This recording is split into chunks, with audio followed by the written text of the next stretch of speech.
Hey, it's George. I just want to say thank you for listening to this Trainer Spotlight episode. Let's not waste any time and get right into it. Jim, what's going on? Tell us a little bit about who you are. I've been a strength coach for 23 plus years. I was lucky enough to start out working for a sports agent, private sports training facility outside of Philadelphia, close to Villanova.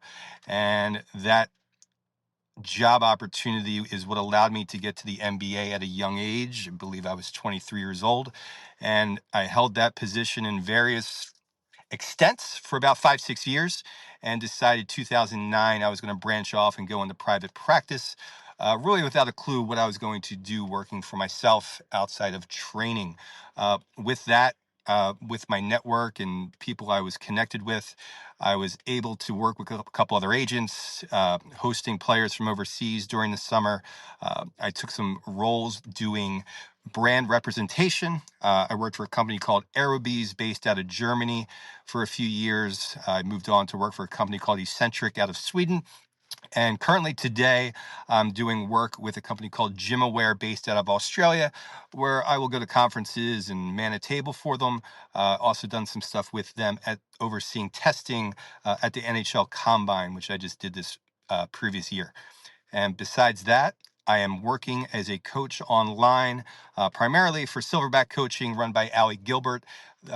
Primarily here, we're looking at demographic of guys above 35, but not limited to it, but kind of the focus point. Guys that have, created wealth, created uh, protection for their family. They're doing well, but they let their own health kind of fall off the track. So this is where we come in with blood labs. We do nutrition oversight, and we do training, and we do day-to-day interaction based off of need of the people to keep them locked in and to optimize the reality so they can lead the best life that they can live. It's great getting to know you as a coach, but you're not a coach 24/7. So, can you tell me a funny or interesting story about yourself that happened either in your practice as a coach or in your normal life outside of coaching? So back in 2006, 2007, as a strength coach with the Philadelphia 76ers, we had a 2 week preseason for NBA Europe. We were playing in Spain and Germany. Upon arriving into Spain, obviously checked into the hotel and went to the court right for our first workout. And obviously, I ran warm ups. I had some, basic stuff, building things up into dynamics, into more game speed type situations. So when that clock hit 15 minutes, these guys were ready to practice. We implemented some things with offensive, defensive players, offensive player dribbling to a spot, getting forced to turn, defender has to shuffle, cut, all that stuff that will kind of ramp up and build up and leads, guys being ready to practice. Well, we are getting rolling with it. I'm in the middle of the court, and one of our players is off to the side, and coach yells for me to get into the drill.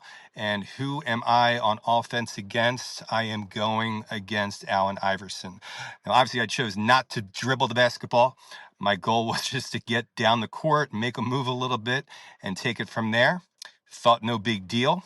Didn't realize how bad it looked till I got back to the hotel room, opened up my computer, and it was just on repeat on ESPN.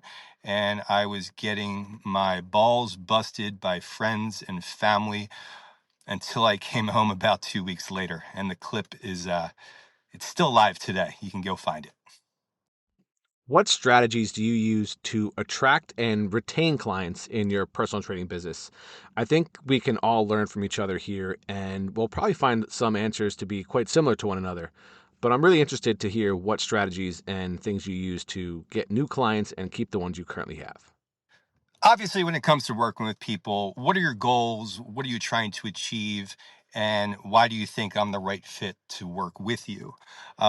With that being said, it's finding training that fits into the reality of the person. How much weight training do you need per week? What type of cardio type training do you need at this time? What are we doing for mobility and things of that nature? And what are the activities and the things that you enjoy, outside of the gym, right? I deal with a lot of people that love Peloton. Now we have the fixation on paddle. And how do we make all this stuff fit into a weekly schedule? How does it how do we control dosage and do the right amount of each to make sure it's something that we can continue for longevity, right? I'm not going to do anything to a sense where it's like, hey, here's a quick 3 4 week fix, and this is what we're going to do. I want people to get in, buy in, and do something that's going to be better for their overall lifestyle with, also considering their goals, their needs, and what they want to achieve, you know, at checkpoints throughout the year. Let's say you get a new client. What's your process for assessing their fitness level, addressing their goals, and other things they express as being important? We all have different methods and can learn a lot from each other. Let's open the door and share some of our secrets. So, no real secrets when it comes to assessments. Obviously, they can vary from person to person based off of what you're trying to achieve with that person. But we do look at the body, we look at range of motion, we look at hip position, some rib cage dynamics, movement quality type things, and then we address it from there in a sense of like how we might have to load based off of range of motion and ability, right? So this is like we'll look at a squat pattern, and if the squat pattern has some things going on, does a heel lift make it look better, feel better, and perform better? So I try not to like overkill assessments. I'm not bringing out a goniometer and measuring things on day one. I'm not saying it's not something we can't do further down the line, but what I do from an assessment point is teach people how to move with quality within the way that they can move. So this is where the heel lifts and maybe bands or some type of assistant things might come into play. And then when it comes down to the strength testing stuff, we can do some simple things in the sense of 6 to 8 rep max or whatever you want to collect for that person, and just take it from there. So again, day one assessments usually not overkill unless it's a very specific person chasing very specific things. But general population, it's like, let's see how you move, let's see how you load, and then let's get going, create a strong foundation program, and then we take things from there. I'm a huge fan of continuing education, and I'm building Fitlete to give trainers more efficient access to education that solves their clients' problems. We all look at problem solving differently, and taking different courses, obtaining certifications, and going to new conferences can help us learn from one another.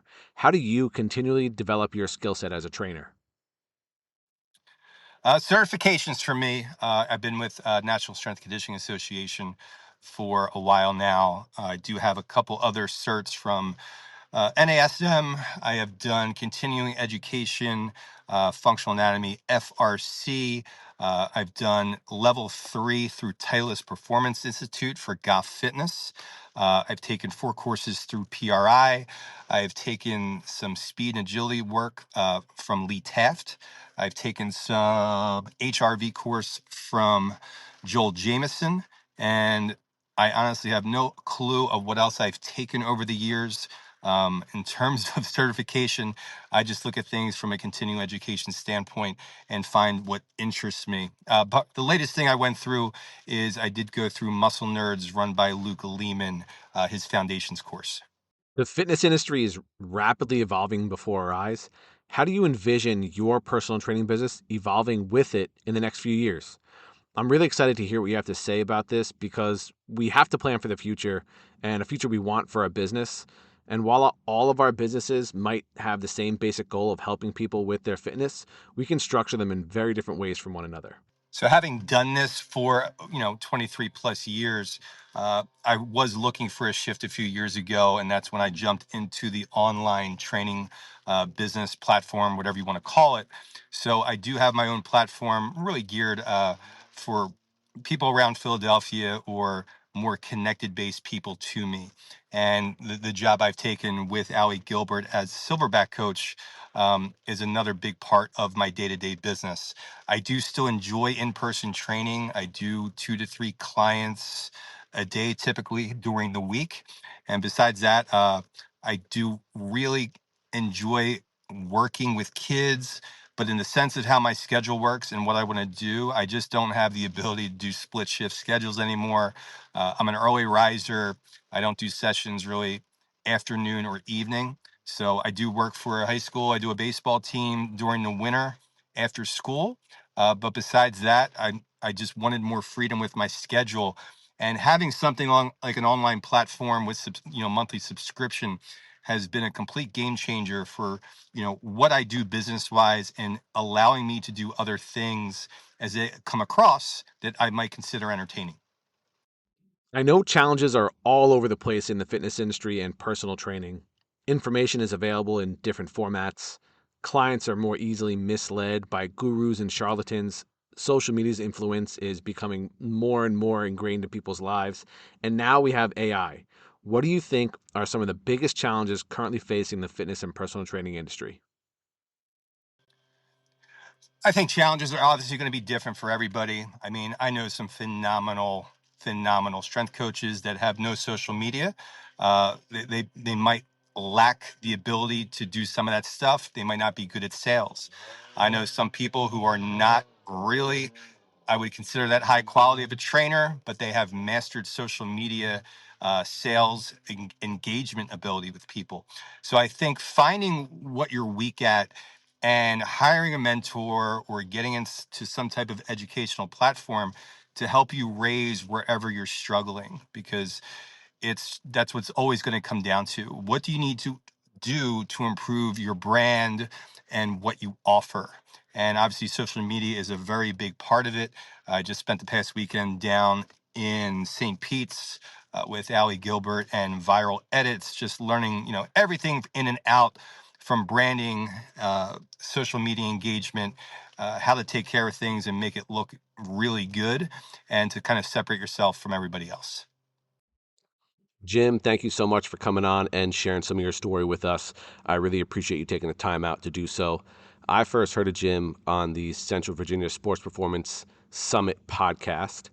I was looking for some summits to go to. This one didn't end up working out with my schedule, but it gave me an introduction to a lot of really high quality coaches, including Jim, and that's how I first got introduced. And then later on, once I got a little bit more into following people through social media, I started seeing this really cool F Shield T-shirt from a couple of different coaches, and I didn't know who it was from. And turns out it was Jim's all along for his Ferris Fitness. So that was a pretty nice reintroduction to him also. I hope you guys really enjoy this episode and give Jim a follow. If you want to find out more about him, all of his information will be in the show notes. And that's it for the episode. If you want to find out more about Fitlete, please visit fitlete.com. And to possibly get your own episode, reach out.